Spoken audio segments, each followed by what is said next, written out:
There's a moment in history when one man convinced a king to abandon gold and replace it with paper, not backed by metal, not backed by anything, just ink on paper. France, 1716, John Law, a Scottish gambler, convicted murderer, and self-taught economist, who became the most powerful man in France. He convinced the regent, the Duke of Orleans, that gold was outdated, that paper money was the future, that governments could print prosperity. And for 2 years, it worked. France's economy exploded.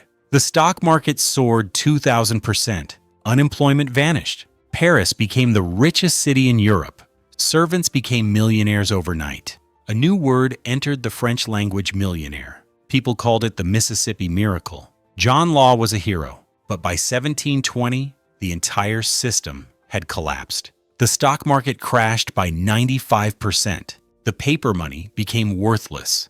Riots erupted in Paris, and John Law fled the country disguised as a woman, penniless. But here's what they don't teach you in economics class. John Law wasn't a fraud. He genuinely believed his system would work. He was the first modern central banker, and his experiment in 1720 became the blueprint for every fiat currency system since. The Federal Reserve, the European Central Bank, and every central bank that printed trillions in 2020. They're all running John Law's experiment, and it's following the exact same 5-stage pattern. Every fiat currency begins with a theory that paper money is superior to gold, that governments can create prosperity by printing currency. John Law arrived in France in 1716 with exactly that theory. France was bankrupt. King Louis XIV had just died after 72 years of extravagant rule, wars, palaces, and endless debt. France owed 3 billion livres, roughly $15 billion in today's money, more than the entire economy could support. Tax revenues couldn't cover interest payments. The government was on the verge of default.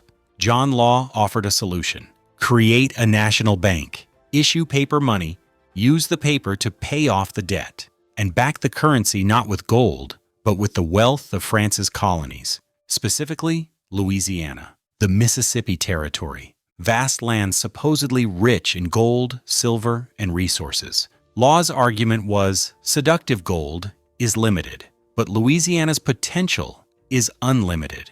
Create unlimited paper money backed by unlimited colonial wealth, and France's economy will grow infinitely. The regent, the Duke of Orleans, was desperate. In 1716, Law was granted permission to create the Banque Générale, France's first central bank, with the power to issue paper currency, at first backed by tax revenues and convertible to coin, but with the potential to expand far beyond metal reserves. This was radical. For thousands of years, money had been gold, silver, or commodities with intrinsic value. Law was proposing money as a concept, money as a promise, money created by a printing press. That's stage one, the theory. When a brilliant mind convinces a desperate government that paper money is the answer, John Law genuinely believed he'd discovered the secret to unlimited prosperity. And for a while, it looked like he was right. Stage two is when the theory becomes reality,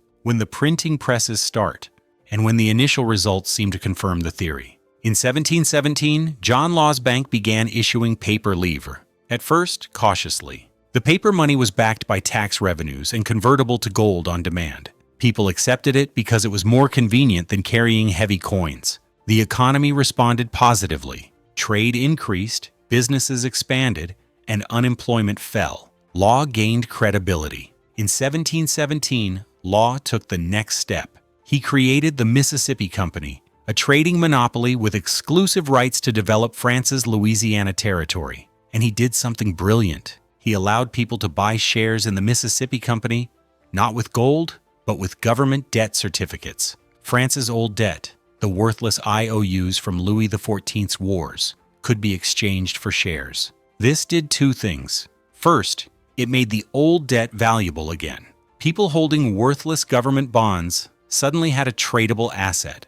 Second, it created demand for Law's paper money, because you needed paper livres to buy Mississippi Company shares. The stock price started rising, 500 livres per share in early 1719. 1,000 livres by mid-1719, 2,000 livres by August, and Law kept printing money to fund the company, pay dividends, and buy back debt. The more money he printed, the higher the stock went. The higher the stock went, the more money he printed, a feedback loop with no brakes. By late 1719, Law controlled the National Bank, now called Banque Royale, the Mississippi Company, the tax collection system, and the national debt. One man controlling France's entire financial system.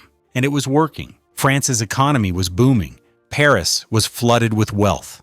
New mansions, new businesses, full employment. John Law was a genius. The savior of France? That's stage 2, when unlimited money printing seems to create prosperity. When the theory appears validated. But the boom wasn't driven by productivity. It was driven by paper.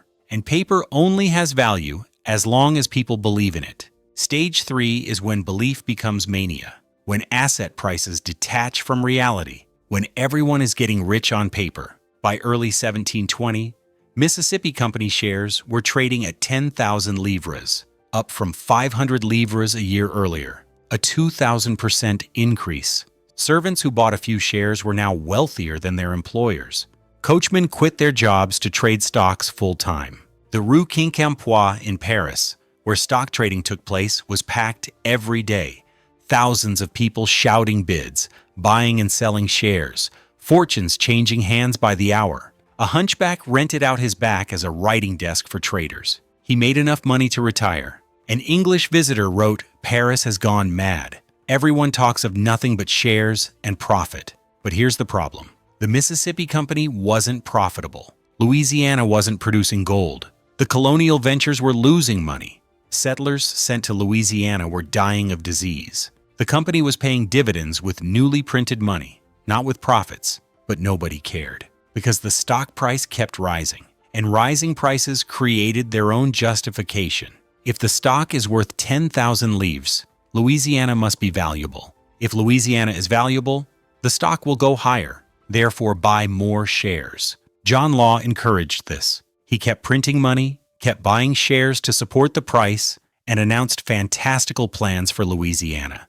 Cities, gold mines, trade routes, none of it real, all of it designed to keep the mania going. Because Law had realized something dangerous. The system only worked if people believed. As long as they believed, the paper money had value. As long as the paper had value, the stock could rise. As long as the stock rose, people believed. But belief is fragile, and in early 1720, cracks began to appear. Some investors started selling, converting shares into cash, then cash into gold, demanding the bank honor its promise to exchange paper for metal. At first, Law complied, but as more people demanded gold, Law realized the truth. The bank didn't have enough gold to honor all the paper. Not even close.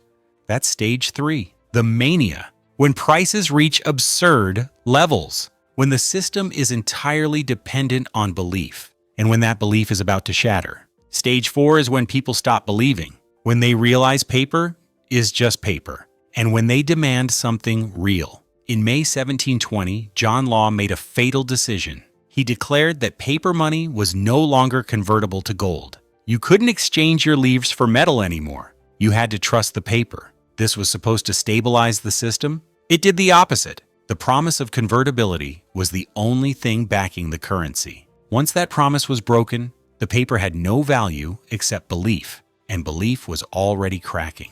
People started refusing to accept paper money.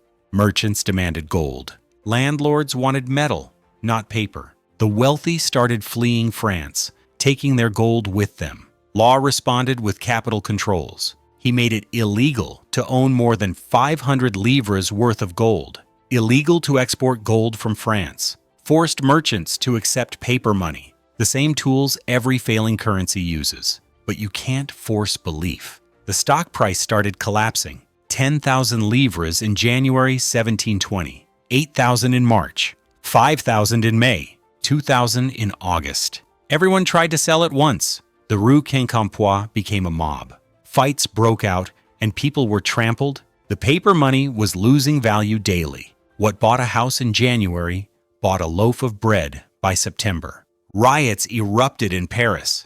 People demanded Law's arrest. Law tried everything. He printed more money, propped up the stock price, and arrested people for selling. Nothing worked. Because stage 4 isn't about policy. It's about faith. And once faith is gone, no amount of printing can restore it. By October 17, 20, Law had lost all power. The regent stripped him of his positions. The Bank Royale was closed. The Mississippi Company's monopoly was revoked. France declared the paper money worthless. Everyone who held paper leaves lost everything. That's stage 4, the loss of faith. When people realize paper has no value without belief, and when they demand real assets instead. Stage 5 is the aftermath, when the paper currency is abandoned, and when the system returns to hard money. By late 1720, France returned to gold and silver coins. The paper money was declared void. Anyone holding livres had worthless paper. The Mississippi Company shares were worthless. Fortunes built over 2 years evaporated in months. The millionaires of 1719 were penniless by 1721. John Law fled France in December 1720, disguised as a woman. With almost no money, the man who had controlled France's entire financial system, the man who had been the wealthiest person in Europe, left with nothing. He died in Venice in 1729, poor and forgotten. But the damage to France was permanent. The French public lost all trust in paper money. For the next 70 years, France refused to use paper currency. The trauma was so deep that when the French Revolution began in 1789, they tried paper money again with the assignats. It failed the exact same way. Hyperinflation, collapse, return to metal. That's stage 5, when the fiat experiment ends, when the system returns to hard money, when the people who trusted paper lose everything. But here's the lesson. Paper money can work for a while. It can create booms. It can make people rich. But it only works as long as people believe. And belief always breaks eventually, because paper money is a psychological system, not an economic one. The moment people doubt, the system collapses. John Law discovered this in 1720. France discovered it again in 1790. Weimar Germany discovered it in 1923. And every fiat currency since has followed the same pattern. John Law's experiment just repeated. In 2020, Stage 1, the theory. In March 2020, the economy shut down. Markets crashed, and central banks offered a solution: print unlimited money. The Federal Reserve printed $4 trillion in 2020. The European Central Bank printed 2 trillion euros. The theory was identical to John Law's. We can print prosperity. The old rules don't apply anymore. Stage 2, the experiment. For 18 months it worked. Stock markets soared to all-time highs. Housing prices exploded. Unemployment fell. The economy boomed, just like France in 1718. Stage 3, the mania. By 2021, asset prices had detached from reality. Tesla's stock went up 700%. Dogecoin, a joke cryptocurrency, hit a market cap of $90 billion. NFTs of digital images sold for millions. People were getting rich on paper, just like the Mississippi Company shareholders in 1719. Stage 4, loss of faith. In 2022, inflation hit 9%, the highest in 40 years. People started losing confidence. They bought real assets, real estate, commodities, and gold. Gold hit all-time highs. Bitcoin surged. Flight from currency. The same pattern as 1720. Stage 5 pending. We haven't reached stage 5 yet. The dollar hasn't collapsed, but the pattern is forming. Central banks are trapped. If they stop printing, markets crash. If they keep printing, inflation accelerates. Faith continues to erode. The timeline is nearly identical. John Law 1716 theory, 1718 boom, 1720 collapse, 4 years. Modern system 2020 printing, 2021 boom. Faith now eroding. The same trajectory. The only difference. John Law's France was a single country. The modern system is global. Every major central bank is running the same experiment simultaneously. Federal Reserve, ECB, Bank of Japan, Bank of England, all printing, all hoping faith holds, all following John Law's playbook. And John Law's playbook always ends the same way. If you've watched this far, you understand the cycle of fiat currency. You see how John Law in 1720 and central banks in 2020 followed the exact same 5 stages. Subscribe to Capital Origins, because when the next currency crisis hits, when the next round of money printing begins, you'll want to know which stage you're in and what historically happens next. Fiat currency experiments always follow the same pattern: theory, experiment, mania, loss of faith, collapse. The only question is whether you'll recognize it before stage 5.